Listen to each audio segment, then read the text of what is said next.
Well done, by the way, again. Thank you. You're getting really good at this acting, Lark. You should keep it up. Okay. Good idea. Playing real-life characters is always a major challenge, and I'm guessing when it came to playing Biggie's or Christopher Wallace's mom, having the real-life mom around, I don't know if that was a little bit more of a challenge because you realise, well, here's somebody who knows exactly what I'm supposed to do and say. And she has her own mind, so, you want to step on her toes, you want to get it right. But she's a lovely lady. So it was great having her around, not just for me, portraying her, but for, Jamal, all the characters. She was just, a wealth of information, about his nature and who he was.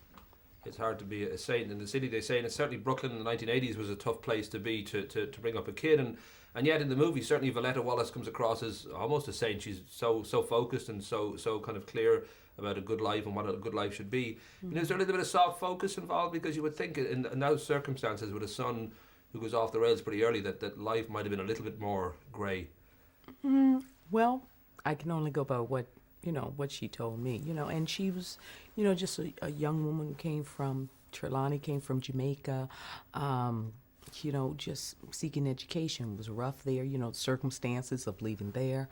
You can't show everything in a 2-hour movie, but showing who's Christopher's father, what was that dynamic. You got a little bit of it, that he was married but didn't tell her, and then there's his relationship, he's pregnant, and then it's like, you didn't give me a choice.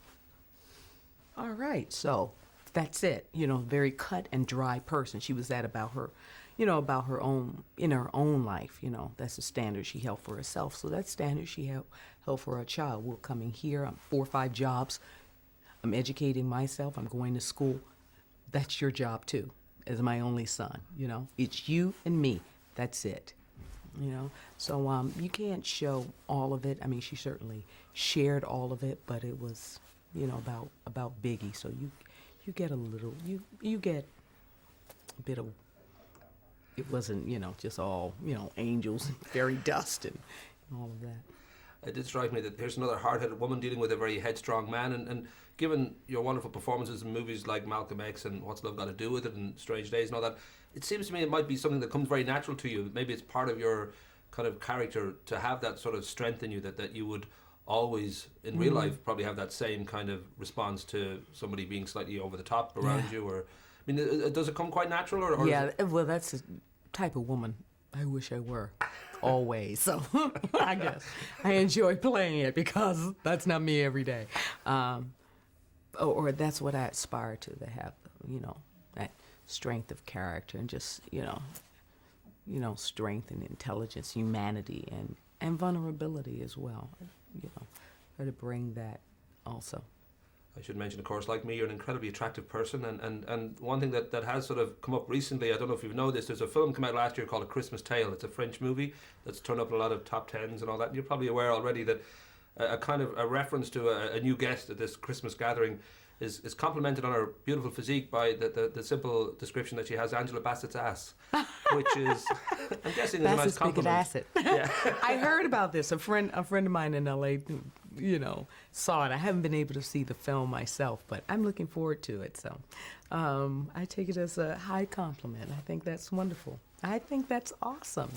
A little girl from St. Petersburg, Florida, just doing what you're doing, and then you never know who's watching you. There's always someone who's watching you. So, just keep putting one foot in front of the other. Just going about your business. Who knows? Maybe you're, something about you wind up in a French film. I should mention too, just with ER coming to an end, that the fact that you've had a recurring role there, and I know your real life husband Courtney Vance plays your husband on the screen as well, and it does seem to be this great thing in the last 5 years, especially, that TV has been so wonderfully kind of, just amazing work that's come out of TV, and it's no longer this division between the big screen and little screen, and I'm guessing that's something that you would feel strongly about too, because you look at things like The Wire and Sopranos and so many wonderful things that come through now. Mm-hmm. It's no longer a great divide. There's no longer a sense of one's B-list and one's A-list. Yeah. No longer, one's a higher ethic than the other.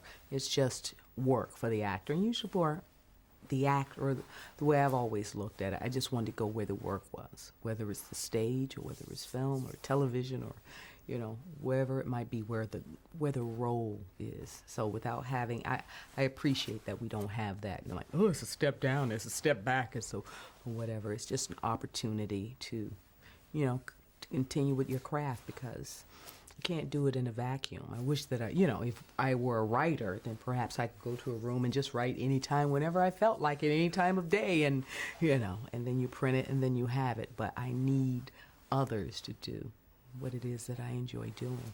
So I appreciate that I can do that on television or film or stage or wherever the case might be. Having given the friendly finger.